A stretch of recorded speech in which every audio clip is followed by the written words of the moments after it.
अस्सलामुअलैकुम नाजरीन, क्रिकेट की ताज़ा तरीन अपडेट हासिल करने के लिए मेरे चैनल को सब्सक्राइब कर लें। क्रिकेट बोर्ड खुद को बचाने के लिए खिलाड़ियों को आमने सामने लाकर खड़ा ना करे। शाहिद अफरीदी। पाकिस्तान क्रिकेट टीम के साबिक कप्तान शाहिद अफरीदी ने कहा है कि पाकिस्तान क्रिकेट बोर्ड खिलाड़ियों के लिए एक बाप की हैसियत रखता है। अपने आप को बचाने के लिए खिलाड़ियों को आमने सामने लाना दुरुस्त नहीं। मीडिया से गुफ्तगू करते हुए शाहिद अफरीदी ने कहा कि पाकिस्तान टीम के लिए 20 से 22 साल खेल चुका हूं। मसाइल मेरे दौर में भी बहुत रहे हैं। उन्होंने कहा कि मोहसिन नकवी के पास पीसीबी और वजारत दाखिला भी है।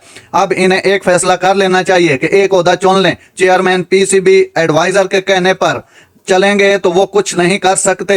साबिक कप्तान का कहना है कि शाहीन की तारीफ मैं बहुत कम करता हूं, सिर्फ उसको डांटता नजर आऊंगा। शाहिद अफरीदी ने कहा कि मेरे बयानात से शाहीन पर असर पड़ता है, लोग मनफी बातें बना लेते हैं, इस वजह से बोलना छोड़ दिया है। उनका मजीद कहना था कि अगर आप नहीं आना चाहते हैं तो पाकिस्तान मत आए। भारत के शहरों में हम मुश्किल हालात में बिक जाते रहे हैं, धमकियों के बावजूद भी हम खेल चुके हैं। नाजरीन, ऐसी बर वक्त खबरें सुनने के लिए मेरे चैनल को सब्सक्राइब कर लें। अल्लाह हाफिज।